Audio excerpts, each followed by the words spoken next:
தேனும் கந்தமும் காயும் தூயன இனிய யாவையும் கொணாகா யாரினும் புனிதன் மஞ்சனத் தொழில் புரிந்து பின் இனிது இருந்து நல் விருந்தும் ஆயினான். சுக்ரீவ மகாராஜர் செய்த விருந்தினை ஏற்றார் ராமபிரான் என்று அந்த நட்பினுடைய அடையாளமாக சுக்ரீவ சக்கியத்தை இப்படித்தான் கொண்டு போறார் கம்பன். சுக்ரீவனோட நட்பு ஏற்பட்டது அக்னி சாட்சியமான நட்பு. அதன் பிறகு அவர்கள் கலந்து உரையாட ஆரம்பித்தார்கள். அதன் பிறகு மஞ்சனத் தொழில் புரிந்து, அதன் பிறகு நன்கு நீராடி, அங்கு உள்ள பொய்கையில் நன்கு நீராடி கரையில் ஏறி ராமபிரான் அனுஷ்டானம் முடித்து சுக்ரீவனுடைய விருந்தாளியாக இருந்து நல் விருந்தும் ஆயினான். அந்த விருந்தை ஏற்றார் என்கிற ஒரு அழகான பாடல் அமைகிறது. அன்புக்கு அடையாளம் விருந்தேற்றல் என்கிறதை இங்கு கம்பன் காட்டுகிறான். அப்படிப்பட்ட விருந்தை ஏற்க முடியாத நிலை சில சமயம் ஏற்படும். அப்பொழுது விருந்து ஏற்க வேண்டும் என்று யார் வேண்டுகிறாரோ அவர் நம்மை தவறாக கூட எடுத்துக்கொள்ளலாம். அன்பு இல்லையோ, அன்புக்கு இலக்கணமான விருந்து என்கிறதை இவர் ஏற்க மாட்டேன் என்கிறாரே, அப்போ இது அன்பு இல்லையோ, இவர் நம்மை துவேஷிக்கிறாரோ என்று அவர் வருத்தம் அடையலாம். அவர் வருத்தம் அடையாமல் இருக்க நாம் என்ன செய்ய வேண்டும்? சாப்பிடுகிறீர்களா என்று கேட்கும் பொழுது சாப்பிட முடியாது என்கின்ற ஒரு முகத்தை காட்டாமல் அதை அன்போடு சாப்பிடுகிறீர்களா என்று கேட்கும் பொழுது, இப்பொழுது சாப்பிட முடியாத ஒரு நிலை, இப்பொழுதுதான் கொஞ்ச நாள் முன்னாடி வேற எங்கேயாவது சாப்பிட்டுருப்பாரோ என்னவோ, சாப்பிட முடியாத ஒரு நிலை. சாப்பிட முடியாத ஒரு நிலையில் அவருடைய அன்பை புறக்கணிக்க கூடாது. ஆனால் இந்த சாப்பாட்டை இப்பொழுது புறக்கணித்துதான் ஆக வேண்டும் என்ற நிலையில் என்ன செய்வது என்கிற கேள்வி வரும். அதை சுந்தரகாண்டத்தில் காட்டுகிறார் கடராவு படலத்தில். வருந்தேகேகேன் அது என் துணைவானவன் வைத்த காதல் அருந்தேன் இனி யாதும் என் ஆசை நிரப்பி அல்லாகால் பெருந்தேன் பிழி சாலும் நின் அன்பு பிணித்த போதே இருந்தேன் நுகர்ந்தேகேகேன் இதன் மேல் இனி ஈவதென்னோகோகோகோ. முன்பிற் சிறந்தார் இடையுள்ளவர் காதல் முற்ற பின்பிற் குணம் நன்று இது பெற்ற யாக்கைக்கு அன்பிற் பூசனை யார் கண் உண்டேகே. மைனாக மலை விருந்தை ஏற்க வேண்டும் என்று அனுமனிடம் வந்து சொல்லும் பொழுது, வால்மீகி ராமாயணத்திலையும் துளசி ராமாயணத்திலையும் அனுமன் முதலில் அந்த மலையை தொட்டார். இது ஒரு பாடி லாங்குவேஜ். ஹனுமான் தேஹி பர்சாக்கர் புனிகின் ஹி பிரணாம். தொட்டதோடு மட்டுமல்லாமல் ஒரு அஞ்சலி செய்தார், கைகுவித்தார். இதோடு மட்டுமல்லாமல் கம்பராமாயணத்தில் அனுமன் சொன்ன பதில் மிகவும் அருமையாக இருக்கிறது. அப்பா,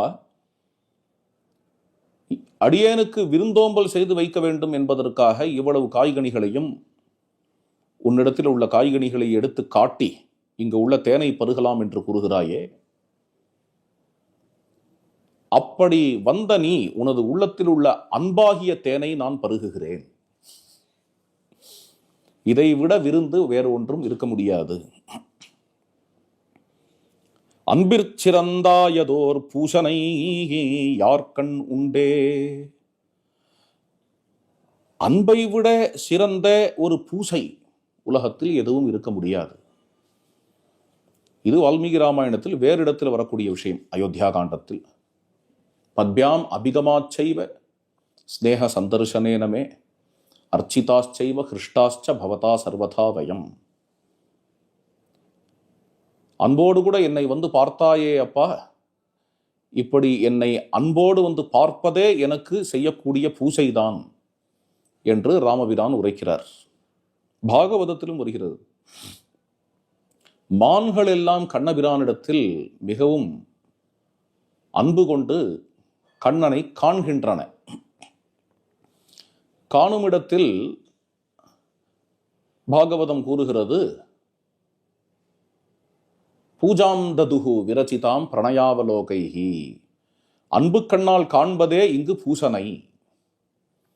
இப்படி ஒரு பூஜை செய்கிறதே மான்கள், மான்கள் பூஜை செய்கிறது என்று கூறுகிறீர்களே, அது என்ன வைகானச பூஜையா, பாஞ்சராத்திர பூஜையா, காளாமுக பூஜையா, முகுட்டாகம பூஜையா என்றெல்லாம் கேட்டால் மூடமதையா, இது எதுவுமே தெரியாத மான்கள்,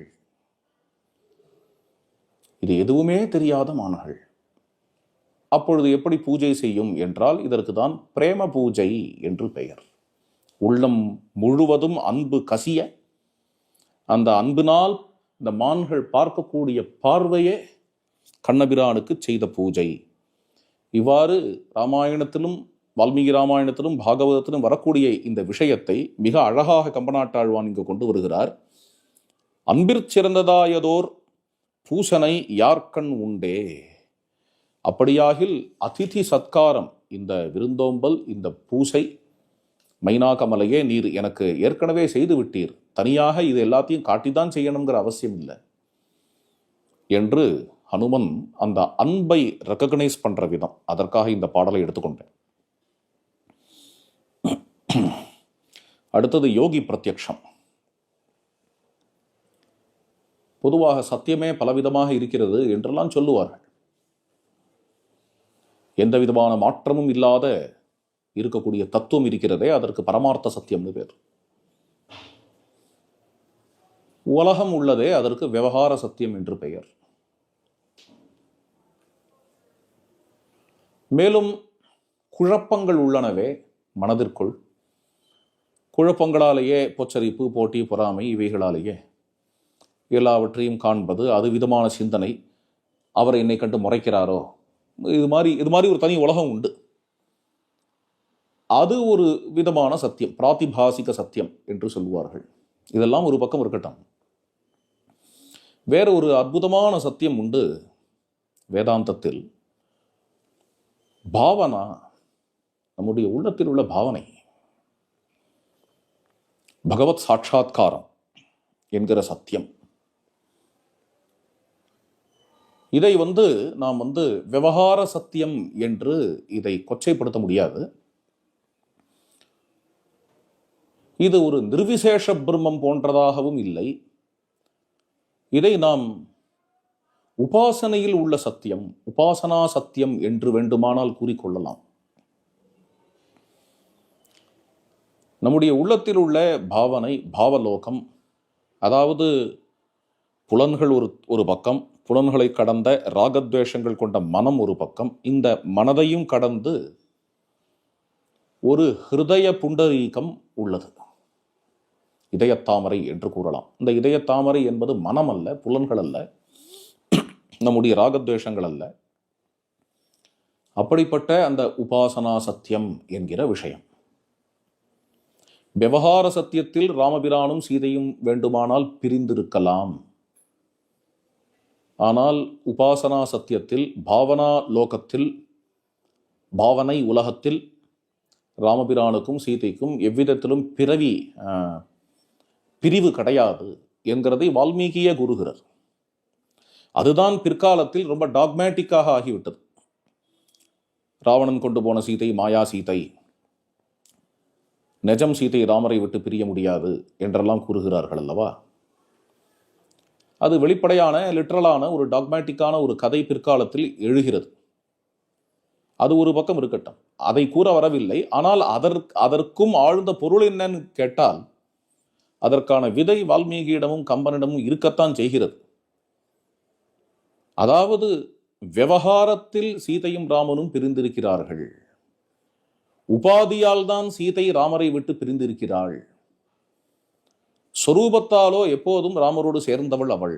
அந்த சொரூபம்தான் நிஜமான சீதை, உபாதி தான் மாயா சீதை என்கின்ற கண்ணோட பார்க்கிற பார்வை இருக்கே, அது சூக்ஷ்மமான பார்வை. இது டாக்மேட்டிக் இல்லை, இது இன்சைட்ஃபுல்லான பார்வை. இது வால்மீகிக்கு பொருந்தும், கம்பனுக்கும் பொருந்தும். பிரிந்திருக்கக்கூடிய ராமனையும் சீதையும் ஒரு பக்கம் கம்பநாட்டாழ்வான் வர்ணித்தாலும் ஒரு காலம் அவர்களுக்கு பிரிவு கிடையாது என்கிறதை தெரிவிக்கிறார். இது உபாசனா சத்தியம், இதை யோகி பிரத்யக்ஷம் எனலாம். வால்மீகியும் ஒரு சிறிய ஸ்லோகத்தினால் அதை கூறுகிறார். நமக்கு தெரிந்த ஸ்லோகம் தான், மயி பாவஸ்து வைதேகியாக தத்வதோ வினிவேஷிதா மமாபி பாவஹா சீதாயாம் சர்வதா வினிவேசிதா. ராமபிரானுடைய பாவம் எப்பொழுதும் சீதையிடம் இருக்கிறது, சீதையினுடைய பாவம் ராமரிடம் இருக்கிறது என்று அதை விளக்குகிறார் இந்த பாடலில் கம்பன். அருமையான பாடல்.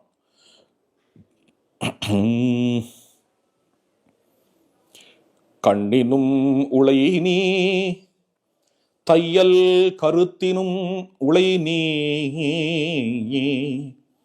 வாயின் எண்ணினும் உளை நீ கொங்கை இணை குவைத்தண்ணில் ஓவாது அண்ணல் வெங்காமன் எய்த அலர் அம்பு தொலைத்த ஆரா புண்ணினும் உளை நீ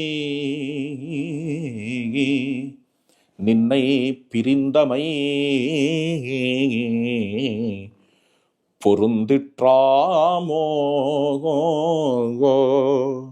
ஹனுமன் ராமபிரானிடம் கூறுகிறார், சீதையும் ராமரும் பிரிந்திருக்கிறார்கள் என்கிறது பொருந்துமா? எவ்விதத்தில் இது விவகார சத்தியத்தில் நடக்கக்கூடிய விஷயம், பொருந்துமா? நின்னை பிரிந்து தேவி இருக்கிறாள் என்கிறது பொருத்தம் இல்லாத விஷயம். ஏனெனில் எங்கு பிரிய முடியும்? அந்த தேவியின் கண்களில் நீர் இருக்கிறீர். கண்ணினும் உளை நீ. பொதுவாக கண்ணுக்குள்ள ஒரு கண்ணாடி இருக்கும், அதுக்கு தான் பாப்பா என்று பெயர், பியூப்பிள். அது ஒரு கண்ணாடி. நாம் யாரை பார்க்கிறோமோ அவர் அந்த கண்ணாடியில் தெரிவர். கண்ணினும் உளை நீ. சீதாதேவியினுடைய கண்களில் எப்பொழுதும் ராமர் தான் தெரிவார். கண்ணினும் உளை நீ தையல் கருத்தினும் உளை நீ. கண்ணில் மட்டும்தானா என்றால் உள்ளத்திலும் எப்பொழுதும் ராமரை தாங்கியிருக்கிறார். வாயின் எண்ணினும் உளை நீ. வாக்கில் உள்ள திருநாமம் எப்போதும் ராமேதி ராமேதி சதைவ புத்தியா, ராமநாமத்தையே கூறுவதால் வாக்கிலும் நீரே இருக்கிறீர். அது மட்டும் இல்ல, அவளுடைய நெஞ்சத்தில் உள்ள புண், விரகத்தால் ஏற்பட்ட புண், அந்த புண்ணிலும் நீரே இருக்கிறீர். அண்ணல் வெங்காமன் எய்த அலர் அம்பு தொலைத்த ஆரா புண்ணினும் உளையே நீ. இவ்வாறு சீதையே ராமராக இருக்கிறாள், ராமமயமாக இருக்கிறாள்ங்கும் பொழுது இருவரும் பிரிந்தது எங்காவது பொருந்துமோ என்று அனுமனுடைய வாக்கியம். இது உபாசனா சத்தியத்தை கூறக்கூடிய விஷயம். இது யோகி பிரத்யக்ஷம், இது பாவனை. இருவரும் பிரிய மாட்டார்கள் என்பது ஒரு பாவனை, அற்புதமான விஷயம். இன்ட்யூஷன் சொன்னேன் இல்லையா, ஸ்பூர்த்தி பிரத்யக்ஷம் என்று முன்பு ஒன்று சொன்னேன், அதையுமே இங்கு காணலாம். இந்திரஜித்து ராட்சச வானர வீரர்கள் எல்லாரையும் அடித்து விட்டு போய்விட்டான்.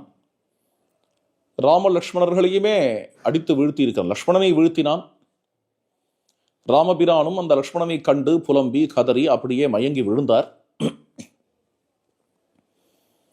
அப்பொழுது அங்கு விபீஷணன், வீடனன் அவ்விடத்தை காண வந்தார். விழுந்து கிடக்கக்கூடிய ராமபிரானை பார்த்து, அடாடா ராமபிரான் விழுந்து விட்டாரே என்கிற ஒரு மிகப்பெரிய கிளேசம், தாபம் வந்தது விபீஷணனுக்கு.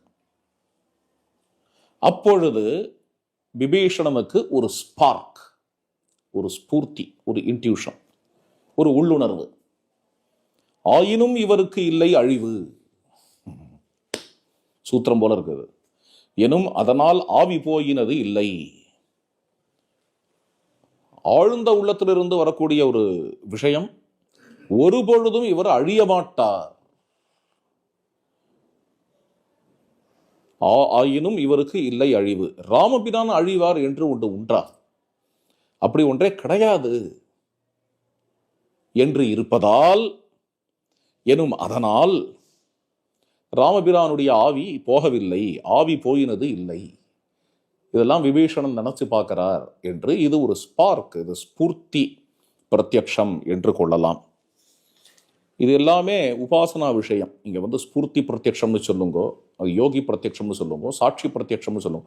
பிரத்யக்ஷம் என்கிற சொல்லாடல் இங்கு இருக்கிறதே தவிர சாதாரணமாக பிரத்யக்ஷம் என்பதை நாம் எப்படி எடுத்துக்கொள்வோமோ அது மாதிரி இதை எடுத்துக்கொள்வதற்கு இல்லை என்கிறது முக்கியமான விஷயம். இப்படிப்பட்ட இந்த ஒரு யோகானுபவத்தோடு கூட நாம் இங்கு இந்த சொற்பொழிவை முடித்துக் கொள்ளலாம். ராமராம.